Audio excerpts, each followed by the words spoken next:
Thank you, Honorable Speaker, for the opportunity.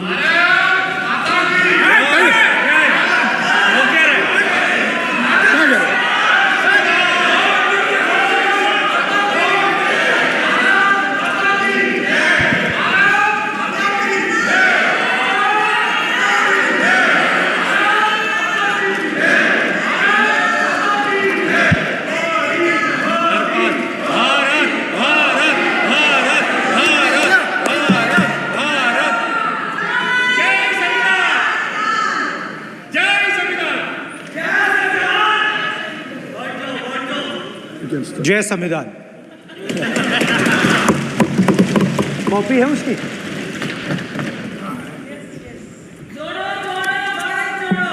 जय संविधान। इसकी हमने रक्षा की है।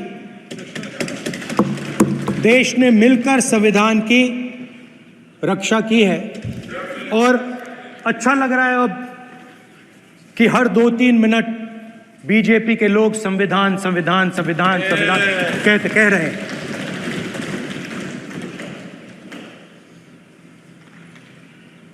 Speaker sir, for the last 10 years, there has been a systematic attack on the Constitution, on the idea of India, and on anybody who opposed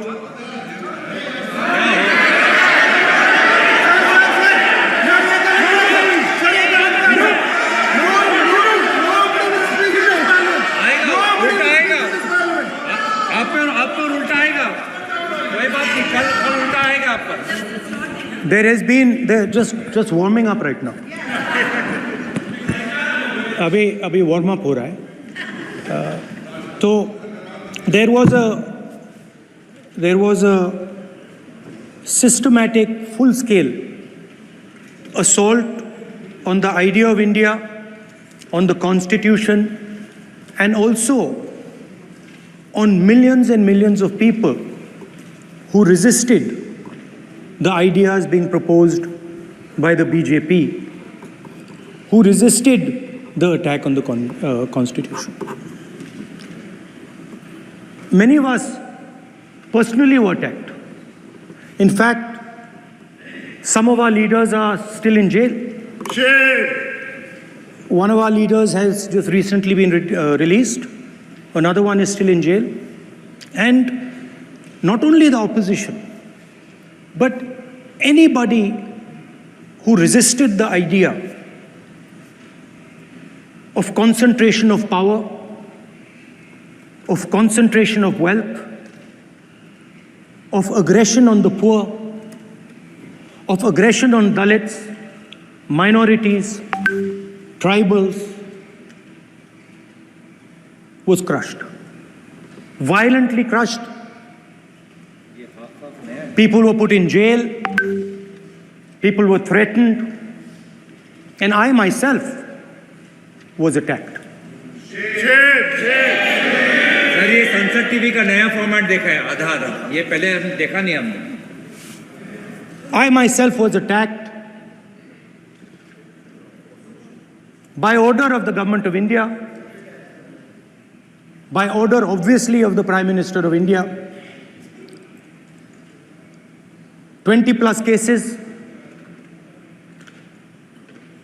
2-year jail sentence,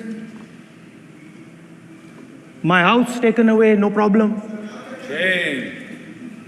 Relentless attack in the media, 24/7, every single day, abuse, attack, abuse, attack. And then the most enjoyable and beautiful part of it, 55 hours of interrogation by the ED. No, which I really enjoyed. Because by the end of the interrogation, the officer off camera, he switched off the camera and then he asked me, Rahul ji, you've been sitting here 55 hours. आप पत्थर जैसे हो, आप हिलते क्यों नहीं हो? मुझसे सवाल पूछा उसने। तो जब ऐसा आक्रमण होता है, when there's an attack like this on you, you obviously need refuge, you need a place, or you need ideas that defend you. So today I want to start my speech by telling my friends in the BJP and the RSS about the ideas that we used, the entire opposition used, to defend the idea of India. Where these ideas come from and how they gave us the strength, all of us, anybody who opposed the regime, how they gave us the strength to fearlessly take any onslaught that was placed before us. So I'd like to start by showing an image of our refuge. Okay? Sir, Shiv ji की photo नहीं दिखा सकते sir? एक minute माननीय सदस्य। Sir, Shiv ji की photo मना है सर? एक मिनट सर, मना है तो रख देता हूं सर। नो, एक मिनट प्लीज। आपने सवाल उठाया, आपके माननीय सदस्यगण 353 का नियम बता रहे थे, 352 का नियम बता रहे। No, please no. आपने कहा इस नियम प्रक्रिया से सदन चलना चाहिए। नियम प्रक्रिया में कोई भी प्ले कार्ड, कोई भी चिन्ह को सदन में नहीं दिखाया जा सकता। आपने कहा नियम से, ऐसा नहीं है। माइक दीजिए सर। जी सर, क्या इस हाउस में शिव जी की फोटो दिखाना मना है? माननीय सदस्य, आप बस ये बता दीजिए। माननीय सदस्य सर, मना है या नहीं? कोई भी चित्र को दिखाने के तो शिव जी का चित्र नियम इस है। साधन, इस हाउस में दिखाना मना है? यहाँ पे दूसरी चीजों के चित्र दिखाए जा सकते हैं, मगर शिव जी का चित्र नहीं दिखा जाया जा सकता। अगर मैं कह रहा हूं कि हमें इनसे प्रोटेक्शन मिली और मैं समझाना चाह रहा हूं कैसे प्रोटेक्शन मिली, आप मुझे चित्र नहीं दिखाने दे रहे हो। इसके बाद मेरे पास और चित्र हैं, मैं सब दिखाना चाहता था। स्पीकर सर, ये चित्र पूरे हिंदुस्तान के दिल में है। पूरा हिंदुस्तान इस चित्र को जानता है, समझता है। Everybody knows this image. Speaker sir, why I got this image is because there are certain ideas in this image that we defend, that the opposition defends. The first idea in the image that we defend is the idea of confronting our fear, of never being scared. That idea is represented in this image, which you are not allowing me to show, by a snake that is placed right near the neck of Shivji. The idea behind that is never be scared of anything that you face. In fact, Shivji places death 1 inch from his neck. And that is the spirit with which we fought when we were in the opposition. From this idea of resisting, we are still in the opposition, I know that, and I'm happy and proud to be in the opposition. Because for us, there is more than power. There is truth. For you, there is only power. That is the only place you want to be. For us, there is truth. And this is a symbol of truth. So when Shivji places the snake near his neck, what he is saying is, I will accept the truth and I will not back down from the truth, and that is what we have said. After that, a new idea emerges. And of course, I cannot show Shivji's picture, but all of you know it. Behind the left shoulder of Shivji is the Trishul. Now, I would like you to understand that there is a reason that the Trishul, a weapon, has been placed behind the left shoulder. The Trishul is not a symbol of violence. It is a symbol of non-violence, and that is why it is placed in a place where Shiva cannot reach it with his right hand. If it was a symbol of violence, it would have been held in his right hand like this. It is a symbol of non-violence. That is why it is placed behind his left shoulder. When we fought the BJP, we were not violent. When we defended the truth, there was not an ounce of violence in us. Now, there is a third idea, and a very powerful idea that emerges from the idea of truth, courage, and non-violence. And that idea, of course, it is a symbol that many of you hate, but that idea is the Abhay Mudra, the symbol of the Congress Party, which, as you can see, is also in this image. And Jai Mahadev. And what that Rajnath Singh ji is looking very surprised. And what that Abhay Mudra shows, it is the next step of the evolution of the idea of facing the truth, fearlessness, and ahimsa. Satya and ahimsa, as Mahatma Gandhi ji used to say. And the Abhay Mudra is the idea that it is not good enough to just keep this internal. It is not good enough to not be scared. It is not good enough to use non-violence. It is also important that you make others not scared, that you help others become fearless, that you help others become non-violent. So in a sense, the Abhay Mudra is a projection from Shivji to the rest of the world about these two ideas. Of course, these two ideas were used by us, all of us, when we fought the British. And they were put forth by Mahatma Gandhi. The Prime Minister, of course, who has a direct connection with God, speaks directly to God. Yes, the Paramatma speaks to Modi ji's Atma directly. Unlike with all humans, we are all biological. We are born, we die, but the Prime Minister is a non-biological being.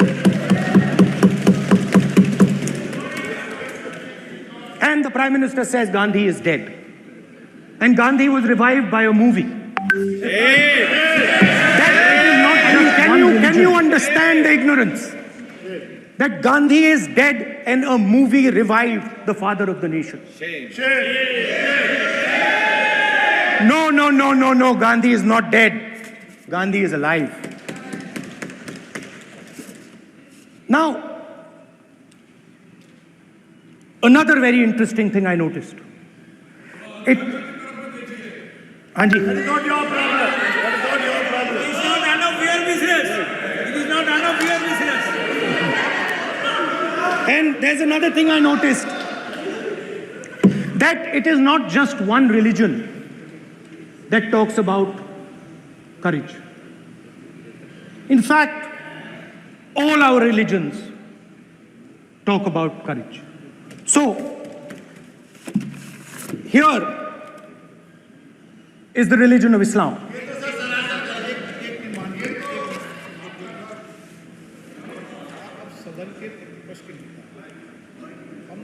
आपसे ये अपेक्षा ठीक है, मैं दिखाऊंगा नहीं sir, कैसे करूं?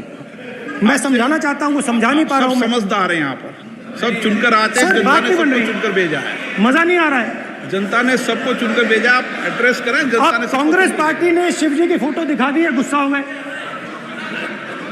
अब देखिए, प्लीज मान्य सदस्य आप तो इस्लाम में भी कहा गया है, मैं पढ़ता हूँ। एड्रेस इधर करें। He said, एड्रेस इधर करें मान्य सदस्य। हाँ जी, सॉरी। इस्लाम में भी लिखा गया है, कुरान में, the prophet, peace be upon him, said, God said, have no fear. I am with you, hearing and seeing. मतलब इस्लाम में भी कहा गया है कि डरना नहीं है। और जब इस्लाम में दुआ मांगी जाती है तो दोनों हाथ से, दाएं हाथ से अभय मुद्रा दिखाई देता है। उसके बाद गुरु नानक जी की ओर चलते हैं।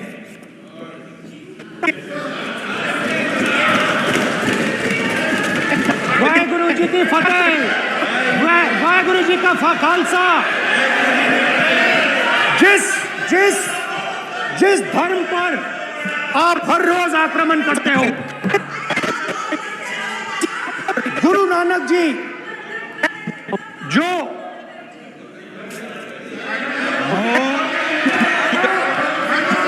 प्लीज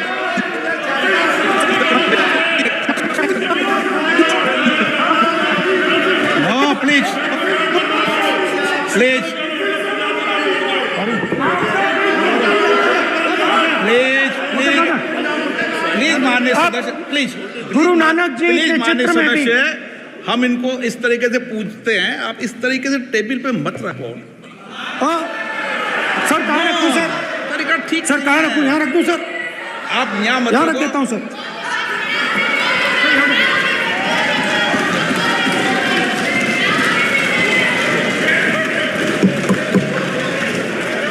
सर गुरु नानक जी के चित्र में भी आपको अभय मुद्रा दिखाई देगा। गुरु नानक जी भी कहते हैं कि डरो मत, डराओ मत।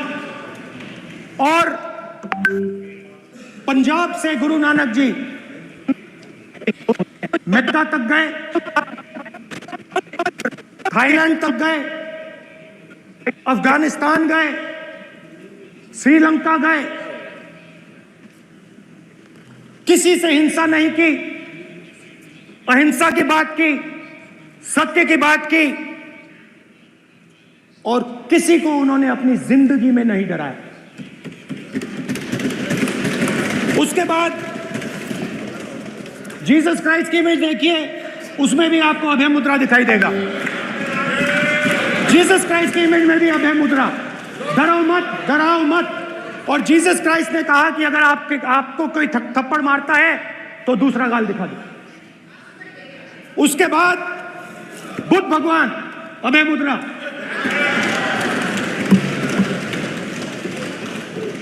डरो मत, डराओ मत, अहिंसा। मतलब, और अंत में महावीर, डरो मत, डराओ मत, अभय मुद्रा। मतलब हिंदुस्तान के इतिहास में 3 फाउंडेशनल आइडियाज हैं। मोदी जी ने अपने भाषण में एक दिन कहा कि हिंदुस्तान ने किसी पर आक्रमण नहीं किया। उसका कारण है क्योंकि यह देश अहिंसा का देश है, यह देश डर का देश नहीं है। तो हमारे सारे के सारे महापुरुषों ने अहिंसा की बात की, डर मिटाने की बात की। डरो मत, डराओ मत, डरो मत, डराओ मत। और दूसरी तरफ शिव जी कहते हैं डरो मत, डराओ मत, अभय मुद्रा दिखाते हैं, अहिंसा की बात करते हैं, त्रिशूल को जमीन में गाड़ देते हैं। और जो लोग अपने आप को हिंदू कहते हैं वो 24 घंटा हिंसा, हिंसा, हिंसा, नफरत, नफरत, नफरत, असत्य, सत्य, असत्य।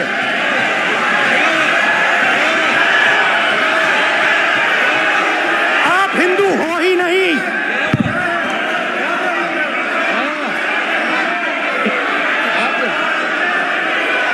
Just get me that picture of Shiva.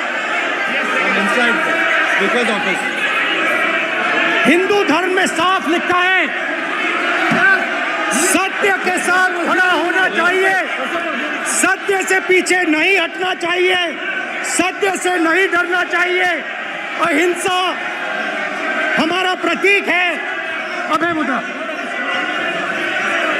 ऐसे कीजिए, ऐसे कीजिए, अभय मुद्रा।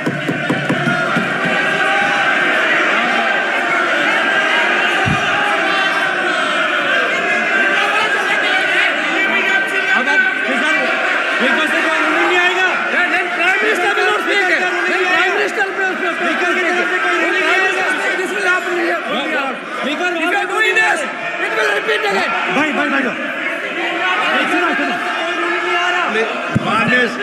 माननीय ये आप बात समझिए, आप बात समझिए। ये इसलिए चिल्ला रहे हैं क्योंकि तीर जाके दिल में लगा है, दिल में जाके तीर लगा है, इसलिए ये चिल्ला रहे हैं। देखो चुप हो गए, देखिए स्पीकर साहब चुप हो गए सब।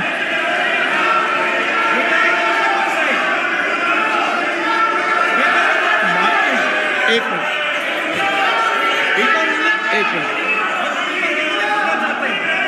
माननीय आप प्रतिपक्ष के नेता हैं, किसी की भावनाओं को ठेस नहीं पहुंचे। सर मुझे चर्चा बोलने में दीजिए। ध्यान रखना चाहिए।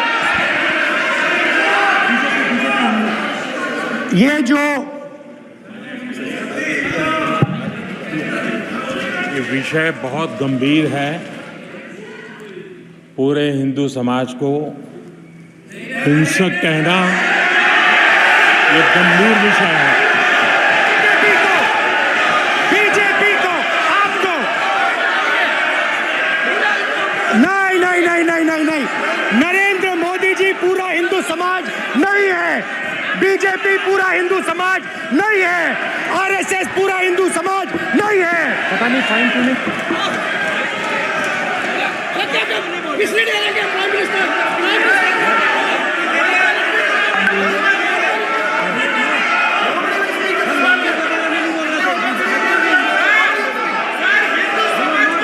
भूपेंद्र यादव जी, ये ठेका नहीं है बीजेपी का। भूपेंद्र यादव जी बोलना चाहते हैं आप? ये सब हिंदू हैं यहाँ पे, ये सब हिंदू हैं।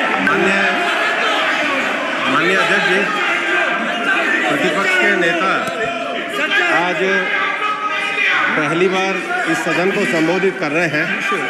मैं दो नियम रूल 349 और रूल 352 के संबंध में आपका ध्यान आकर्षित करना चाहता हूं। सबसे पहले तो प्रतिपक्ष के नेता को बोलने का तरीका आना चाहिए। 349 जो 12 है वो स्पष्ट रूप से कहता है शैल नॉट सिट और stand with back toward the chair. वो लगातार आपकी तरफ पीठ करके खड़े हैं, नियमों के खिलाफ है, जो उनको शोभा नहीं देता। दूसरा अध्यक्ष महोदय, अध्यक्ष महोदय आर्टिकल रूल 352 रूल 2 ये कहता है make personal reference by way of making an allegation imputing a motive to और ए क्वेश्चनिंग द बोना फाइडी।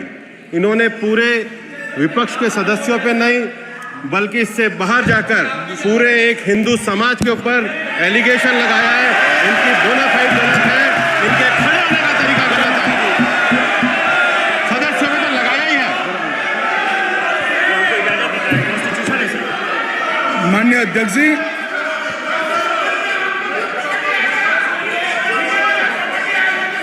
गृह मंत्री जी, नो आप डिबेट में गृह मंत्री जी।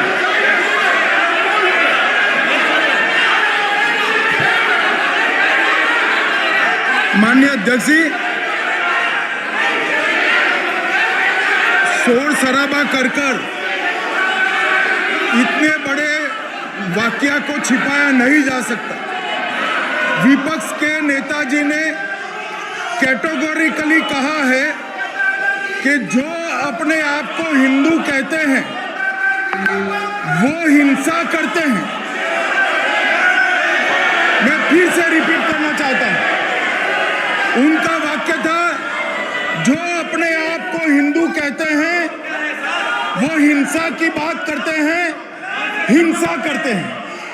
मान्यवर, इस देश में शायद इनको मालूम नहीं है, करोड़ों लोग अपने आप को गर्व से हिंदू कहते हैं, गर्व से हिंदू कहते हैं। क्या वो सभी लोग हिंसा की बात करते हैं, हिंसा करते हैं? हिंसा की भावना को किसी धर्म के साथ जोड़ना और इस सदन में और संवैधानिक पद पर बैठे हुए व्यक्ति ने, मैं मानता हूं मान्यवर, उन्होंने इसकी माफी मांगनी चाहिए। मान्यवर, मैं उनको एक गुजारिश भी करना चाहता हूं कि इस्लाम में अभय मुद्रा, इस पर इस्लाम के विद्वानों का मत एक बार वो ले ले। गुरु नानक साहब की अभय मुद्रा पर SGPC का मत वो ले ले। और मान्यवर, अभय की बात तो इनको करने का कोई अधिकार नहीं है। आपातकाल में पूरे देश को इन्होंने भयभीत करा है, लाखों लोगों को जेल में डाला। और आतंक, वैचारिक आतंक अगर कभी था, वैचारिक आतंक कभी था तो आपातकाल के वक्त था। और मान्यवर, दिल्ली में दिन दहाड़े हजारों सिख भाइयों का कत्लेआम उनके शासन में हुआ। आज वो भय की बात कर रहे हैं। मान्यवर, मेरा आपसे आग्रह है कि श्री राहुल गांधी, नेता प्रतिपक्ष, पहला भाषण होने के बावजूद माफी मांगनी चाहिए। न केवल सदन, पूरे देश की माफी मांगनी चाहिए।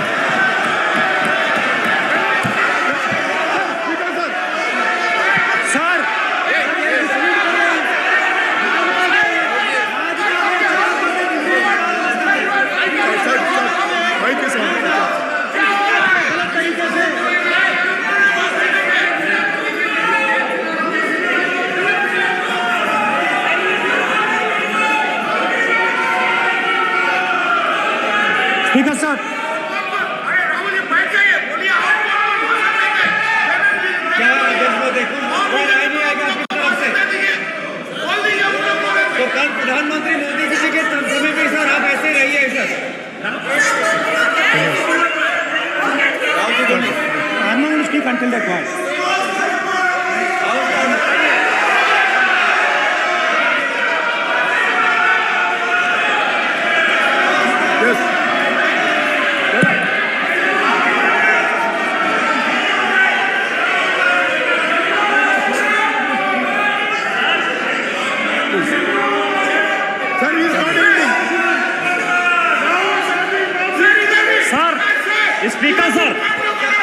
स्पीकर सर, ये संविधान की बात कर रहे हैं सर, और इसी संविधान का आर्टिकल 25 कहता है कि किसी भी धर्म के ऊपर कोई भी व्यक्ति किसी को हिंसावादी करार नहीं दे सकता है। और इन्होंने हिंदू का हिंसावादी कहा है सर। संविधान का इन्होंने अपमान किया है, संविधान की झूठी दुहाई दी है। इनको माफी मांगनी चाहिए सर। ये आर्टिकल 25 है सर संविधान का। सर इनको माफी मांगनी चाहिए। आर्टिकल 25 जो है संविधान, और ये देश संविधान से चलता है, ये पार्लियामेंट संविधान से चलता है सर। इनको माफी मांगनी चाहिए सर। ये संविधान से ऊपर नहीं है सर। कांग्रेस संविधान से ऊपर नहीं है।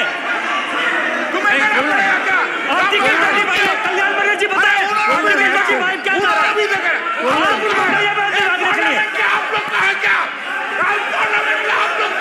आप लोग का जमींदारी है क्या? क्या समझते हो? पार्लियामेंट का आप लोग का जमींदारी है क्या? जमींदारी बिठा दी।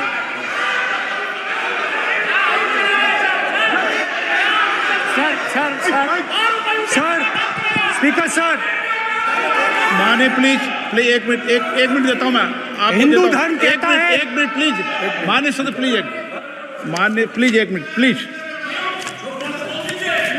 माननीय सदस्यगण, ये सदन की एक मिनट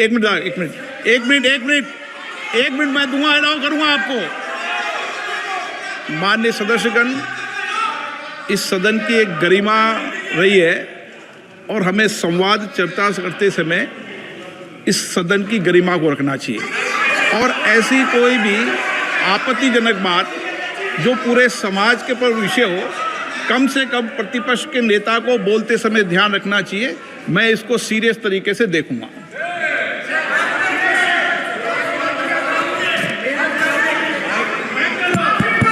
सर, अगर आप हिंदू धर्म के जो महापुरुष हैं, महापुरुष छोड़िए, अगर आप शिव जी को देखें तो क्या हो रहा है सर?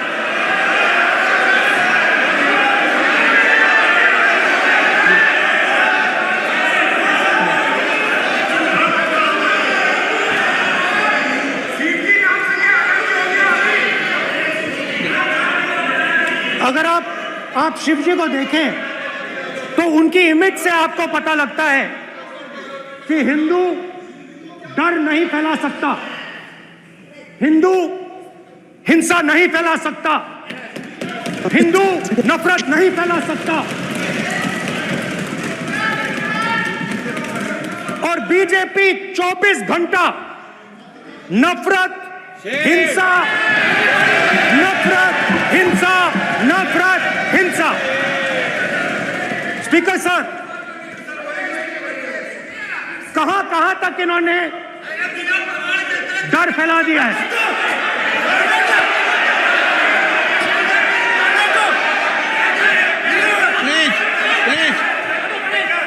सर, कहां तक इन लोगों ने डर फैला दिया? मैं आपको अयोध्या से शुरू करता हूं। सर नमस्कार। अयोध्या ने आपको मैसेज भेजा, अयोध्या ने राम भगवान, मेरा व्यवस्था का सवाल है।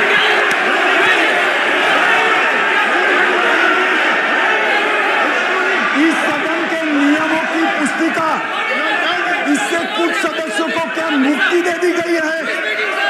आपके गाइडेंस के बाद भी बार बार तस्वीर बताना, पूरे बीजेपी को हिंसा कर रही है ऐसे कहना, खड़े होकर एक दूसरे के बीच में हस्तधून करना, सारे नियम इनको लागू नहीं होते हैं। नियम मालूम नहीं है तो ट्यूशन रख ले साहब, सदन इस तरह से नहीं चल सकता है। ये सदन, मेरा आपसे आग्रह है कि सदन ऑर्डर में रहना चाहिए, नियमों के अनुसार रहना चाहिए। ये हम सभी सदस्यों का आपसे विनंती है। स्पीकर सर, एक मिनट प्लीज। माननीय सदस्यगण, आप ही किताब राम बताएं। भगवान की जन्मभूमि ने, अपेक्षा करता हूं कि अपन इसके नियम प्रक्रिया चले। नो, सब चले। नो, आपने बताया था नियम। नो,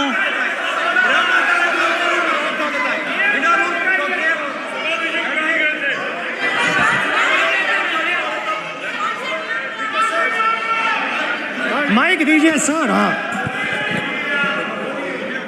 सर, मेरा सवाल है सर, इस माइक का कंट्रोलर किसके हाथ में? प्लीज बैठिए, बैठिए सर ये ऑफ होता है, प्लीज माने बैठिए प्लीज। ये बार कई बार विषय उठ गई और बहुत गंभीर, और माननीय सदस्य, आप प्रतिपक्ष के नेता हैं, आप सदन के बाहर भी ये बात कहते हैं कि माइक बंद कर देते हैं। मैंने कई बार आग्रहपूर्वक किया कि आसन पर इस तरीके का आरोप नहीं लगाए। नो प्लीज बात सुनिए। आसन पर सभी दल के, प्लीज, आसन पर सभी दल के लोग बैठते हैं और सभी दल के लोग सभापति तालिका पे हैं, और सब जानते हैं कि एक व्यवस्था होती है, जिस भी माननीय सदस्यों को आग्रह किया जाता है बोलने का वो बोला जाता है, और जिसको आग्रह नहीं किया जाता उसका माइक चालू नहीं होता। आप बोलने के लिए खड़े, आपका माइक कभी बंद नहीं हुआ, कभी बंद नहीं हुआ। आप अगर आसन में जो भी विराज रहे हैं वो अगर आपका नाम नहीं पुकारते हैं तब माइक चालू नहीं होता। ये व्यवस्था हमेशा इस सदन की रही है, पुराने में भी और नए में भी। कभी आसन पे व्यक्ति पर माइक का कंट्रोल नहीं होता। दूसरा, के आप नेता हैं और आपसे ये अपेक्षा की जाती है कि आप लोकसभा की प्रक्रिया का संचार नियम का पालन करें, संविधान की जो व्यवस्थाएं दे रखी है उसकी पालन करें, और सदन में बोलते समय किसी भी धर्म को के ऊपर ऐसा आक्षेप नहीं करें जिससे पूरे देश के अंदर विषय पैदा हो। यह आपसे अपेक्षा की जाती है। सर, मैं बिल्कुल आपकी रिस्पेक्ट करता हूं स्पीकर सर, मगर मेरे भाषण के बीच में सच्चाई है कि माइक ऑफ हो जाता है। मैं क्या करूं, हो जाता है वो। अब आपने देखा मैंने अयोध्या शब्द यूज किया और माइक ऑफ हो गया। नो,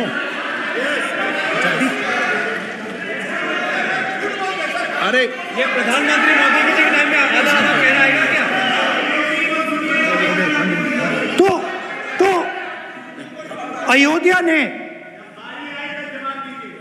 राम भगवान की जन्मभूमि, प्लीज ब्रदर, राम भगवान की जन्मभूमि ने बीजेपी को मैसेज दिया, और ये आपके सामने मैसेज बैठे हुए हैं।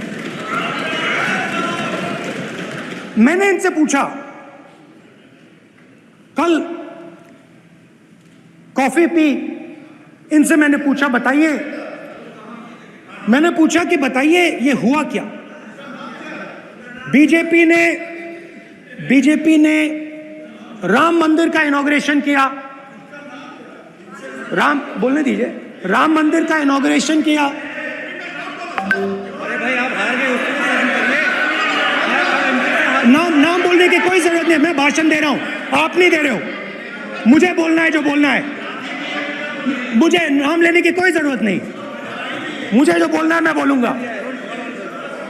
तो अयोध्या ने मैसेज दिया और मैंने इनसे पूछा कि हुआ क्या, और इनका जवाब आया। मैंने उनसे पूछा कि आपको कब पता लगा कि आप अयोध्या में जीत रहे हो, और आपने कहा पहले दिन से मुझे पता था। सही बात। और मैंने कहा ये क्या हुआ, उन्होंने कहा राहुल जी, अयोध्या में एयरपोर्ट बना, अयोध्या की जनता से जमीन छीनी गई और आज तक उन्हें मुआवजा नहीं मिला है। उन्होंने कहा, सही बात, उन्होंने कहा कि अयोध्या में जो भी छोटे छोटे दुकानदार थे, जो भी छोटी छोटी बिल्डिंग्स थी, उन सारों को तोड़कर गिरा दिया गया और उन लोगों को सड़क पर कर दिया गया। इन्होंने यह भी कहा कि अयोध्या के इनॉग्रेशन में अयोध्या की जनता को बहुत दुख हुआ, क्योंकि इनॉग्रेशन में अदानी जी थे, अंबानी जी थे, मगर अयोध्या का कोई नहीं था। और ये कारण था कि अयोध्या की जनता में, उनके दिल में नरेंद्र मोदी जी ने भय डाल दिया। उनकी जमीन ले ली, उनके घर गिरा दिए, और फिर अयोध्या के गरीब लोगों को, किसानों को, मजदूरों को मंदिर के इनॉग्रेशन तक नहीं जाने दिया। मंदिर के इनॉग्रेशन छोड़ो, उसमें बाहर भी नहीं जाने दिया। और इसीलिए अयोध्या की जनता ने सही मैसेज भेजा। अच्छा, इन्होंने मुझे एक और बात बोली, 3 बार इन्होंने कहा कि 3 बार नरेंद्र मोदी ने टेस्ट किया, 2 बार क्या मैं अयोध्या से लड़ जाऊं, और सर्वेयर्स ने कहा अयोध्या में मत लड़ जाना, अयोध्या में मत लड़ जाना, अयोध्या की जनता हरा देगी। और इसीलिए प्रधानमंत्री वाराणसी गए और वहां बच के निकले। तो अयोध्या की जनता को डराया, पूरे देश को डरा दिया। मैं आपको बताता हूं, आज सुबह में आया, राजनाथ सिंह जी ने मुस्कुरा के मुझे नमस्ते की और मोदी जी बैठे हैं, मुस्कुराहट नहीं, सीरियस, नमस्ते भी नहीं करते। कहीं मोदी जी ना देख लें, प्रॉब्लम हो जाएगी। वही कहानी गडकरी जी की है, सच्चाई है। अरे भाई, अयोध्या की जनता को छोड़ो, ये तो बीजेपी वालों को डराते हैं।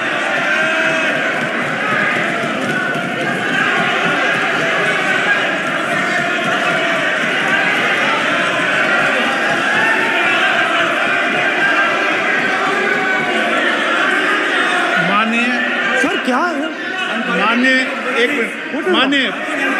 माननीय प्रतिपक्ष के नेता, एक मिनट,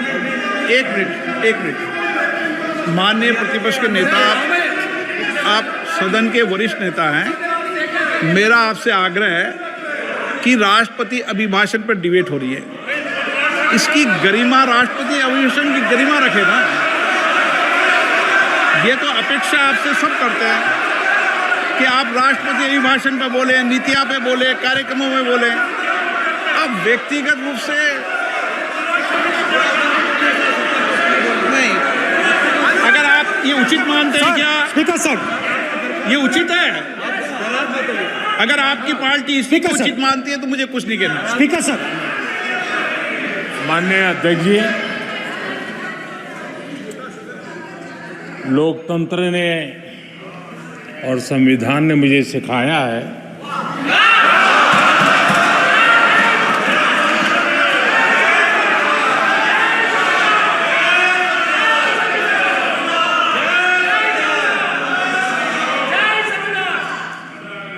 कि मुझे विपक्ष के नेता को गंभीरता से लेना चाहिए।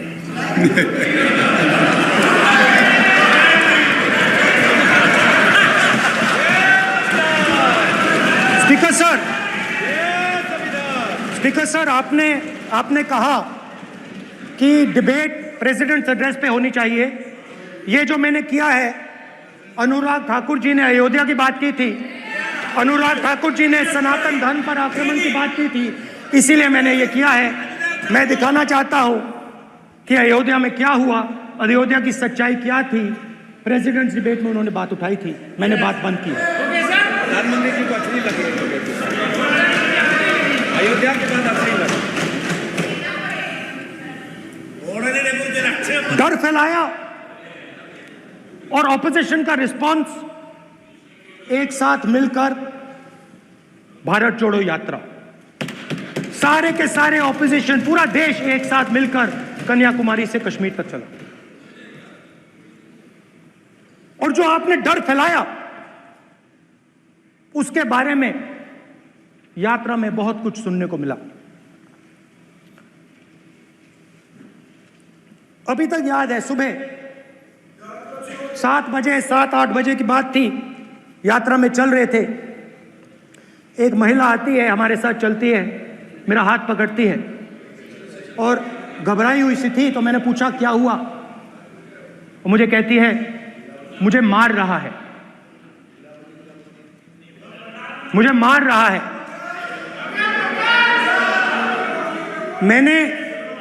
मैंने पूछा कौन मार रहा है, कौन मार रहा है? बेटी बचाओ, बेटी की दुविधा सुनाई नहीं दे रही, बेटी का दर्द नहीं सुनना चाहते, भारत की महिलाओं का दर्द नहीं सुनना चाहते। मैंने पूछा कौन मार रहा है, कहता है मेरा पति मार रहा है। मैंने कहा क्यों? कहती है सुबह का खाना नहीं दे पाई। मैंने कहा क्यों? खरीद नहीं पाई, महंगाई है, महंगाई है, खरीद नहीं पाई, खाना नहीं पका पाई, इसलिए मुझे मार पिट रही है। मैंने कहा बहन क्या करूं, कैसे आपकी मदद करूं? कहती हैं आप कुछ मत कीजिए, आप कुछ मत कीजिए, आप सिर्फ ये बात याद रखिए कि महंगाई के कारण हिंदुस्तान में हजारों महिलाओं को सुबह पीटा जा रहा है। उसके शब्द हैं, मेरे शब्द नहीं हैं। गैस सिलेंडर, महंगाई, तो आपने गरीबों को, महिलाओं को डराने का काम किया। शिव जी कहते हैं डरो मत, डराओ मत। आपने हिंदुस्तान की महिलाओं को महंगाई से हर रोज डराया है। कुछ दिन पहले मैं पंजाब में अग्निवीर के परिवार से मिला। सुनिए अग्निवीर के परिवार से मिला। छोटा सा घर था, छोटा सा घर था।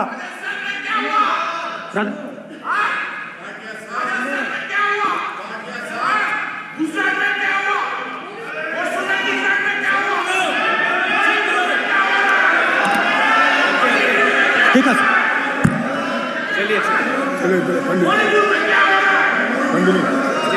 छोटे से घर में अग्निवीर शहीद हुआ, लैंडमाइन ब्लास्ट में शहीद हुआ। मैं उसे शहीद कह रहा हूं, मगर हिंदुस्तान की सरकार उसे शहीद नहीं कहती। नरेंद्र मोदी उसे शहीद नहीं कहते हैं। नरेंद्र मोदी उसे अग्निवीर कहते हैं। उस घर को पेंशन नहीं मिलेगी, उस घर को कॉम्पनसेशन नहीं मिलेगी, शहीद का दर्जा नहीं मिलेगा।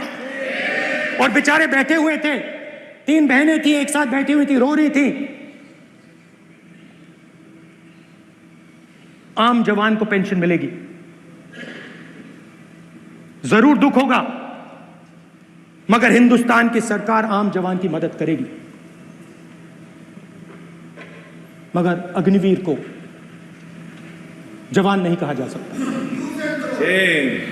अग्निवीर यूज एंड थ्रो मजदूर है। और आप उससे कहते हो, उसको आप 6 महीने की ट्रेनिंग देते हो, 6 महीने की ट्रेनिंग देते हो।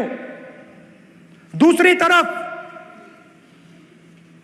चाइना के जवान को 5 साल की ट्रेनिंग मिलती है, राइफल लेकर उसके सामने खड़ा कर देते हो, उसके दिल में भय पैदा करते हो। एक जवान और दूसरे जवान के बीच में फूट डालते हो कि एक को पेंशन मिलेगी, एक को शहीद का दर्जा मिलेगा, दूसरे को नहीं मिलेगा। और फिर अपने आप को देशभक्त कहते हो। ये कैसे देशभक्त हैं?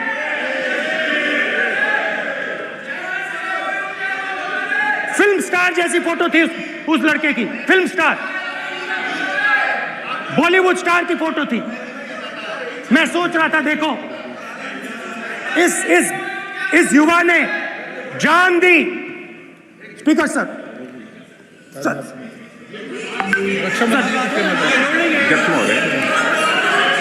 अध्यक्ष महोदय, एक आदमी सब पर भारी।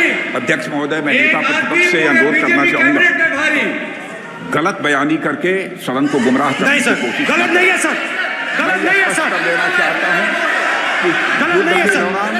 अथवा सेवाओं की सुरक्षा के दौरान यदि हमारा कोई अग्निवीर का जवान शहीद होता है तो उसके 1 करोड़ रुपए की धनराशि सहायता के रूप में उसके परिवार को मुहैया कराई जाती है। इस प्रकार की गलत बयानी से सभी को गुमराह करने की कोशिश नहीं की जानी चाहिए। संसद में अध्यक्ष।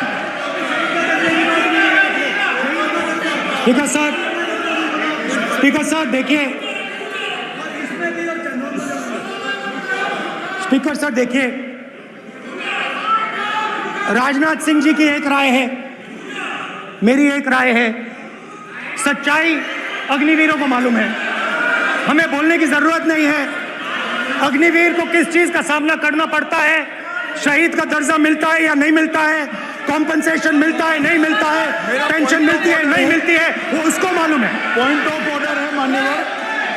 अब सदन के सामने 2 स्टेटमेंट हुए, एक हुआ विपक्ष के नेता का, दूसरा हुआ माननीय राजनाथ सिंह जी का, रक्षा मंत्री जी का। ये कहते हैं कि 1 करोड़ रुपया नहीं मिलता है। श्री राजनाथ सिंह ने अधिकृत रूप से कहा कि मारे जाने वाले अग्निवीर को जो शहीद होता है उसको 1 करोड़ रुपया मिलता है। उनको फैक्चुअल पोजीशन सदन पर रखनी चाहिए मान्यवर। ये सदन झूठ बोलने की जगह नहीं है मान्यवर, यहाँ सच बोलना चाहिए। और अगर ये नहीं रखते हैं तो उनको ये सत्यापन नहीं करते अपने स्टेटमेंट का, तो उनको सदन और देश से और अग्निवीरों से माफी मांगनी चाहिए माननीय।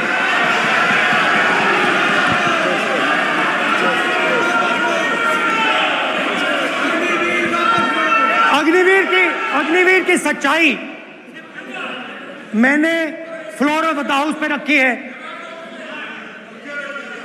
और राजनाथ सिंह जी ने भी कहा है, जो रियलिटी है वो हिंदुस्तान की सेना को मालूम है, वो अग्निवीरों को मालूम है। उनके कहने से या मेरे कहने से कोई फर्क नहीं पड़ता, सच्चाई तो उनको मालूम है। उनको मालूम है सच्चाई कौन बोल रहा है।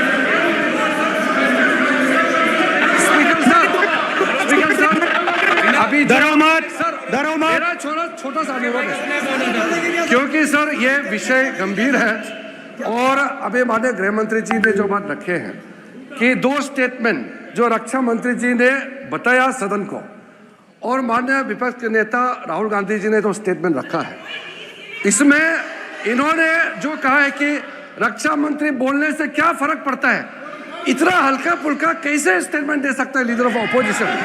इसलिए सर इन्होंने जो बात रखा है पुष्टि करना चाहिए और हम लोग भी सर नियम के मुताबिक अपना पर रखेंगे सर।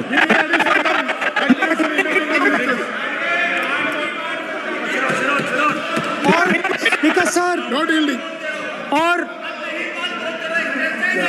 स्पीकर सर, देश की सेना जानती है, पूरा देश जानता है कि अग्निवीर स्कीम सेना का स्कीम नहीं है, पीएमओ का स्कीम है।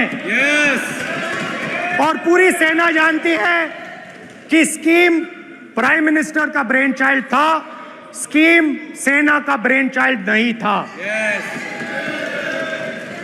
जैसे नोटबंदी की गई वैसे ही आर्बिट्री तरीके से। अध्यक्ष महोदय, मैं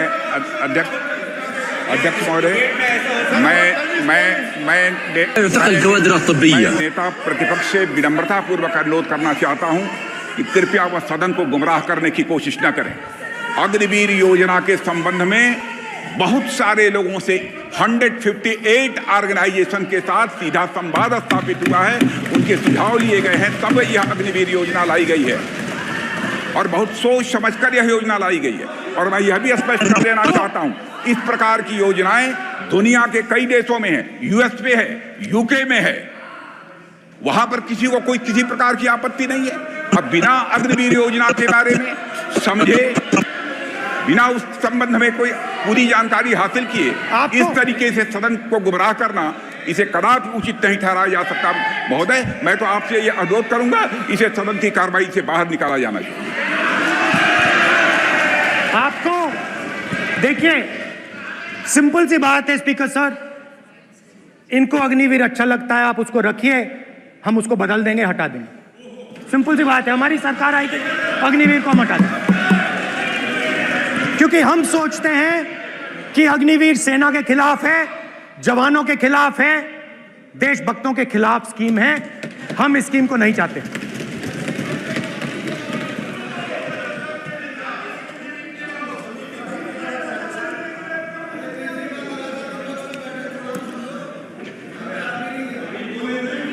पहली बार हिंदुस्तान की हिस्ट्री में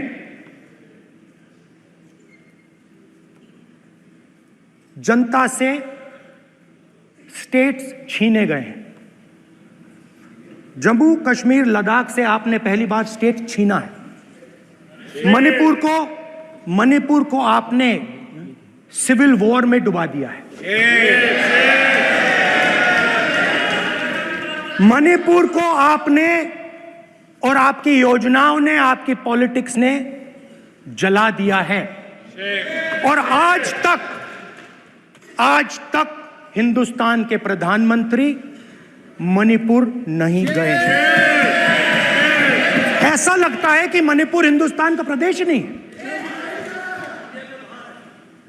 प्रधानमंत्री के लिए मणिपुर स्टेट ही नहीं है। मणिपुर में सिविल वॉर हो ही नहीं रही है। और एक बार बयान दिया हमने, मतलब प्रेशर लगाया, हम गए, हमने प्रधानमंत्री से कहा एक मैसेज दे दीजिए, मणिपुर चले जाइए, जनता की वहां रक्षा कीजिए। नहीं,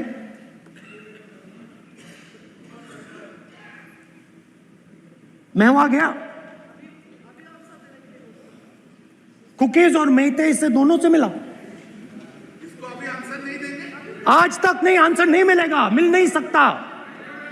मणिपुर इनके लिए हिंदुस्तान का प्रदेश ही नहीं है। मणिपुर है ही नहीं, मणिपुर है ही नहीं, ना होम मिनिस्टर के लिए ना प्रधानमंत्री के लिए, है ही नहीं, एग्जिस्ट नहीं करता, वो है ही नहीं। ना प्रधानमंत्री जाएंगे बोलेंगे कुछ नहीं, जैसे कुछ नहीं हुआ वहां पे। मैं रिलीफ कैंप में गया,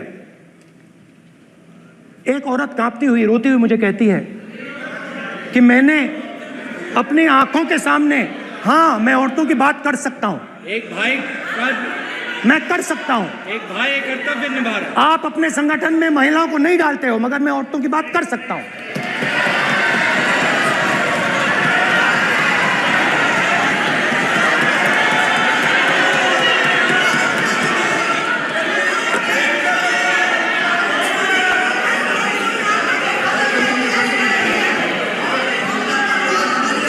मुझे कहती है मैंने अपने आंखों के सामने, मेरे आंखों के सामने मेरे बच्चे को गोली मारी गई। मैं भागना नहीं चाहती थी, मैं मरना चाहती थी, उसके साथ मरना चाहती थी। मुझे घसीट के वहां से ले गए और फिर मेरे को अपने बच्चे की फोटो दिखाती है, कांपती हुई ऐसे फोटो दिखाती है। ये आपकी योजनाओं का नतीजा है। आपको शर्म आनी चाहिए।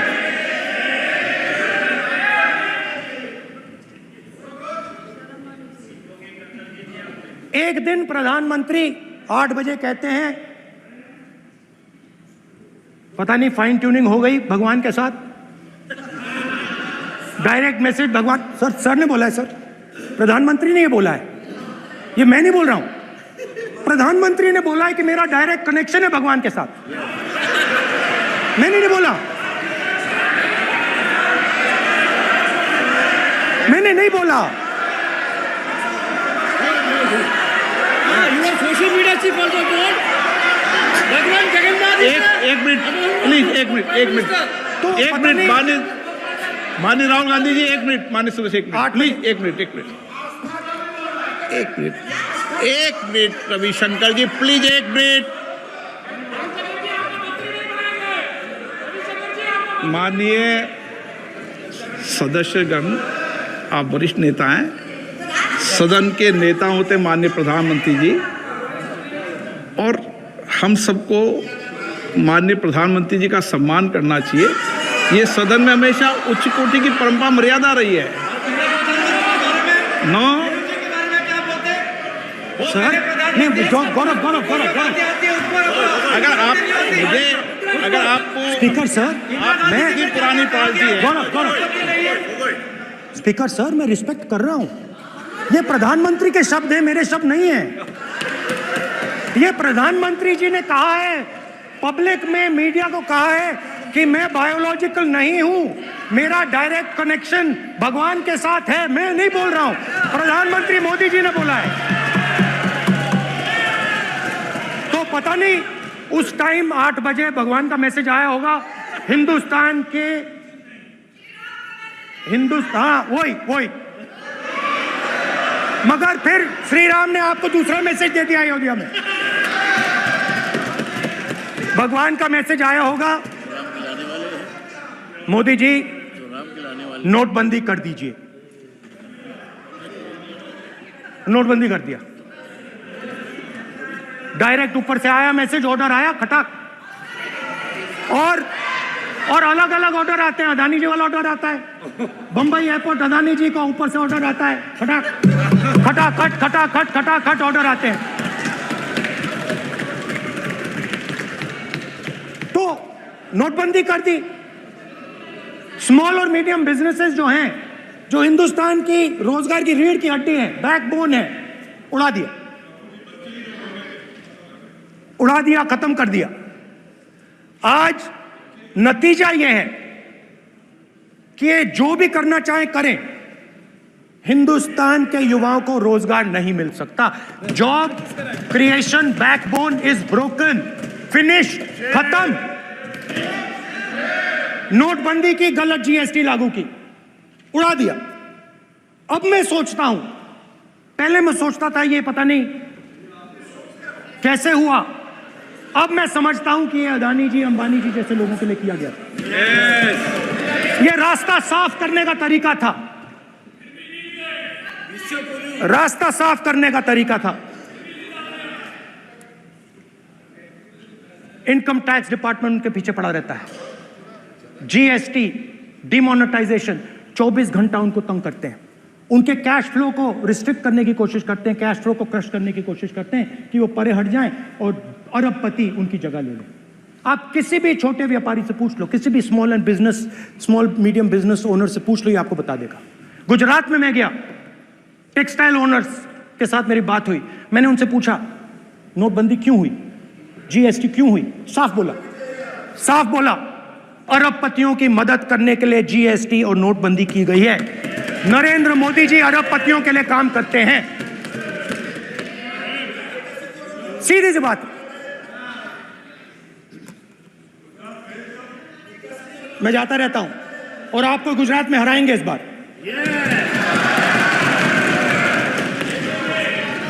आप लिख के ले लो, आपको ऑपोजिशन इंडिया गठबंधन गुजरात में हराने जा रहा है।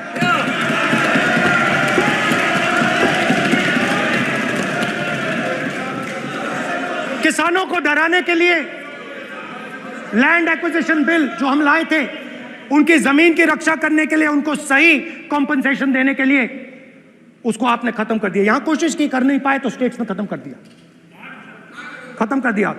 हर स्टेट में आपने खत्म कर दिया है। अगर आप जानते नहीं हो, चेक कर लो।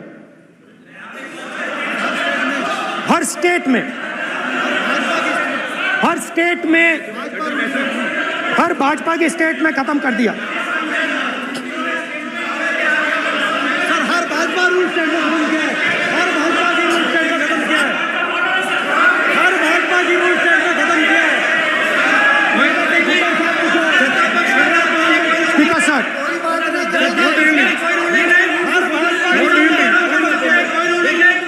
खट्टर साहब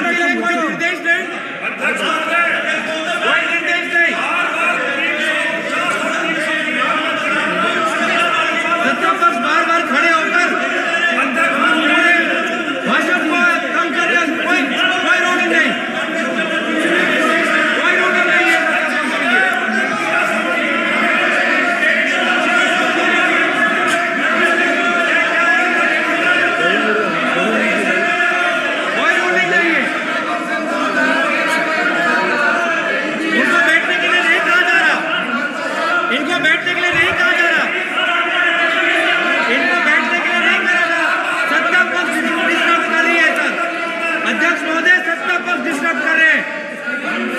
अध्यक्ष महोदय सत्ता पक्ष डिस्टर्ब कर रहे हैं। किसानों को ये देखिए सर, ये देखिए just give me a list of BJP states. आप किताब लेके क्यों खड़े हो? कानून बनाना चाहते हो? आप क्या बोलना चाहते हैं, कानून से बताओ। स्पीकर का डायरेक्शन है सर, स्पीकर का डायरेक्शन 115, और वो ये कहता है सर, वो ये कहता है कि कोई भी मेंबर यदि अपनी बातें कहना चाहता है, जैसे अग्निवीर के बारे में उन्होंने कहा या स्टेट के बारे में कहा, उनको ऑथेंटिकेट करना पड़ेगा, नहीं तो माफी मांगनी पड़ेगी। ये आपका डायरेक्शन है 115(1) और 115(2). इसीलिए वो जो बातें कर रहे हैं उसको ऑथेंटिकेट करें, चाहे अग्निवीर के लिए चाहे वो किसानों के लिए कर रहे सर। ये आपका डायरेक्शन है।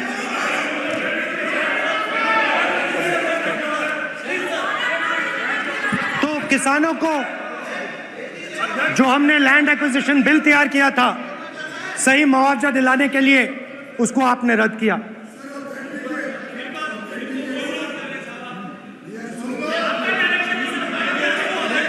वे ऑथेंटिकेट कर देंगे, ऑथेंटिकेट कर देंगे, कर देंगे हम ऑथेंटिकेट।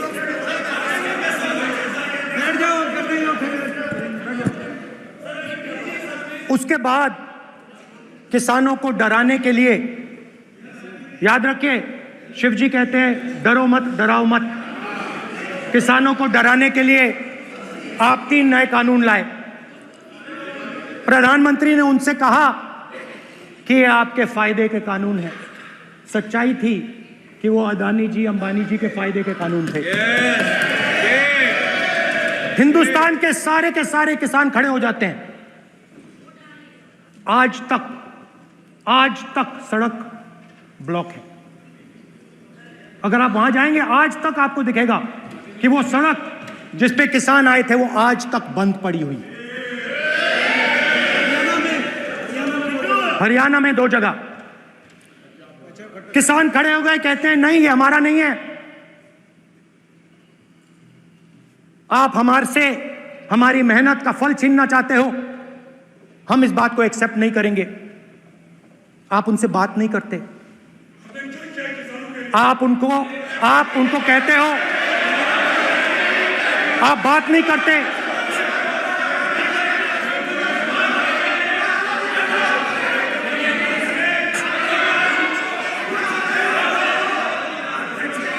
आप बात नहीं करते, आप गले नहीं लगते, आप उन्हें आतंकवादी कहते हो। आप कहते हो ये सब आतंकवादी हैं। झूठ नहीं है, झूठ नहीं है, सच है, सच है। गृहमंत्री जी, मान्यवर, मैं समझ रहा हूं कि विपक्ष के नेता ना तो पहली बार बोल रहे हैं, मगर नियमों के पुस्तक के बाहर वो नहीं जा सकते। ये स्टेटमेंट कर रहे हैं कि हम कहते हैं कि किसान आतंकवादी, तो कैसे सदन में चल सकता है मान्यवर? आप एक तरफा नियमों के ऊपर जाकर उनको रियायत दे रहे हो मान्यवर, हमें संरक्षित करिए, ऐसे नहीं चलता।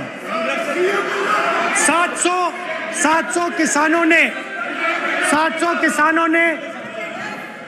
किसान शहीद हुए। हमने इस हाउस में कहा कि किसानों के लिए मौन होना चाहिए, आपने मौन नहीं होने दिया। आपने कहा ये किसान नहीं है, आपके मुताबिक ये किसान नहीं थे, ये आतंकवादी थे। देखिए आपकी एलाई सिर हिला रही है, वो भी सहमत हैं, कौर जी सहमत हैं। देखिए हमारी जरूरत नहीं है, वो सहमत हैं आपसे, वो सहमत हैं।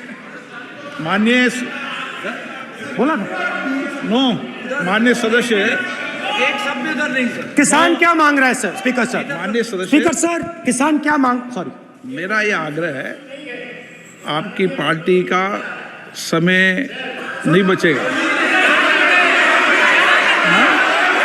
दोगे पूरा।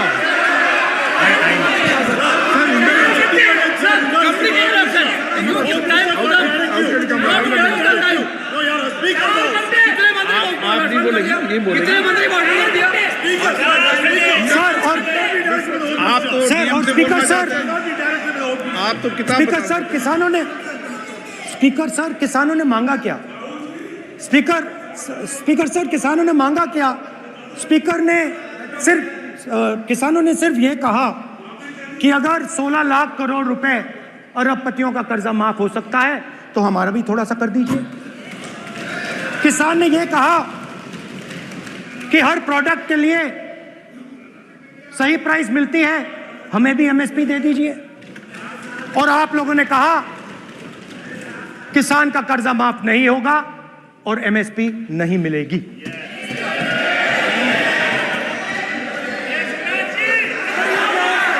माननीय अध्यक्ष महोदय, ये गलत बयानी कर रहे हैं। एमएसपी सरकार दे रही है और ये मोदी जी की सरकार है जिसको उत्पादन की लागत पर कम से कम 50। माननीय अध्यक्ष महोदय, उत्पादन की लागत पर कम से कम 50% जोड़कर एमएसपी दी जा रही है और नहीं दी जा रही। ये सत्यापित करें माननीय अध्यक्ष महोदय, ये गलत बयानी कर रहे हैं, ये सदन को गुमराह कर रहे हैं, गलत बयानी कर रहे हैं। आज भी एमएसपी पर खरीद जारी है और अभी लीगल गारंटी फसलों के एमएसपी के लीगल गारंटी ये बताए जब इनकी सरकार थी तब एमएसपी कितनी मिलती थी और उस समय खरीद कितनी होती थी माननीय अध्यक्ष, उस समय खरीद कितनी होती थी। आज भी एमएसपी पर खरीद जारी है माननीय अध्यक्ष महोदय, ये गलत बयानी कर रहे हैं। ये सत्यापित करें इसको कि एमएसपी पर खरीद नहीं हो रही, ये सत्यापित करें माननीय अध्यक्ष महोदय, ये गलत बयानी दी जा रही है।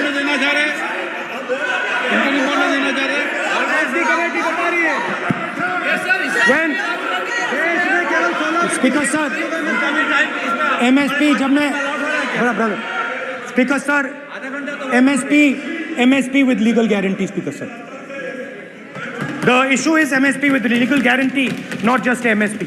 MSP is being given. The issue is Kisans want MSP with legal guarantee, which you are not ready to give them. तो किसानों में आपने डर डाला, भय डाला, महिलाओं में महंगाई, गैस सिलेंडर, सेना में अग्निवीर, हर व्यक्ति के लिए आप लोगों ने भय का कोई ना कोई पैकेज दिया, गिफ्ट दिया, तोहफा दिया. स्टूडेंट्स की बात करते हैं. जो आप 2000 साल पहले की बात करते हो, थोड़ी सी भविष्य की भी बात कर देते हैं, इंडिया के फ्यूचर की बात कर देते हैं. रोजगार तो आपने खत्म कर दिया. नोटबंदी, जीएसटी, जो आपने स्मॉल एंड मीडियम बिजनेसेस थे उनको खत्म करके, युवाओं को आर्मी में अपॉर्चुनिटी मिलती थी, अग्निवीर उनके लिए आपने दे दिया, वो खत्म कर दिया, रास्ता ब्लॉक कर दिया. पब्लिक सेक्टर को आप प्राइवेटाइज करते हैं, वो रास्ता बंद कर दिया. और अब एक नया फैशन निकला है, नीट.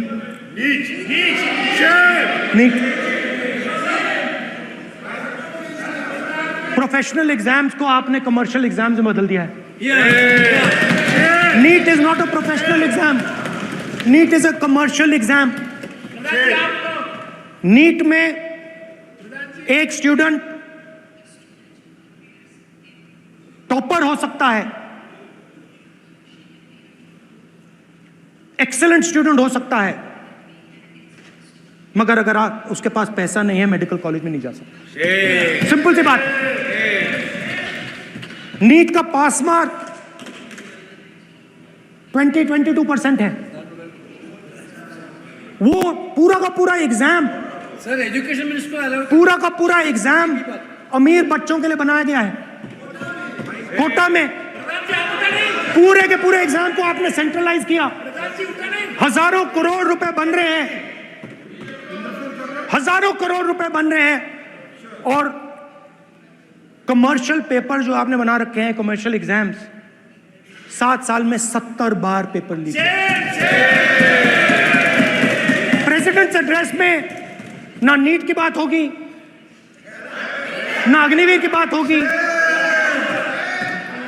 ये बातें नहीं होंगी. और हमने कहा, हम स्पीकर सर, हमने कहा कि एक दिन का डिस्कशन अलाउ कर दीजिए. हम आपके साथ खड़े होकर इसको रिजॉल्व करना चाहते हैं. इंस्टीट्यूशनल फेलियर है, हम आपकी मदद करना चाहते हैं, रिजॉल्व करना चाहते हैं. सरकार कहती है नहीं, डिस्कशन नहीं होगा, भविष्य का डिस्कशन हो ही नहीं सकता. तो ये हालत है. जहां भी ये देखते हैं, ये सोचते हैं कि भाई भय कैसे पैदा करें, माइनॉरिटीज को डराते हैं.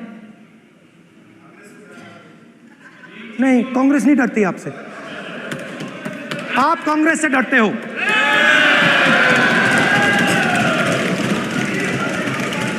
हिंसा, नफरत, माइनॉरिटीज के खिलाफ, मुसलमानों के खिलाफ, सिखों के खिलाफ, क्रिश्चियंस के खिलाफ। और माइनॉरिटीज ने क्या किया? माइनॉरिटीज ने क्या किया?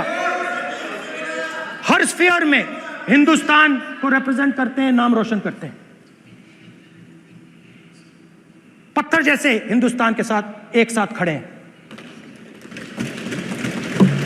देशभक्त हैं।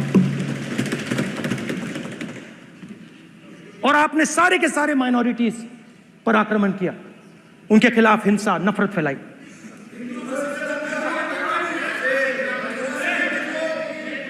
तो शिव जी कहते हैं, सर देखिए मेरा वो हटा दिया आपने सर, वो देखिए सर हटा दिया, कैमरा से हटा दिया। चेहरा देखिए, चेहरा देखिए। सदस्य, सर देखिए वापस आ गया सर, हटाओ। मान्य सदस्य, ये देखो, एक मिनट देखा सर आपने? एक मिनट देखिए, एक मिनट सर मैं प्लीज एक मिनट सर प्लीज एक मैं मिनट सर इतना कहना चाहता हूँ, प्लीज मान्य सदस्य प्लीज। नहीं ये ठीक नहीं है। नो नो नहीं, एक मिनट मान्य एक मिनट प्लीज एक मिनट।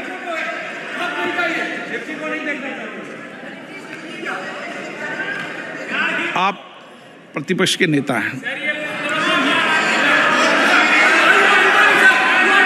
और मैं आपसे अपेक्षा करता हूं कि सदन की गरिमा बनी रहे, मर्यादा बनी रहे, नियमों का पालन हो। आप खुद मानते हैं शिव जी को भगवान, और उनको बार बार इस तरीके से यहाँ पर चित्रित करना ये उचित नजर नहीं आता, मुझे लगता है।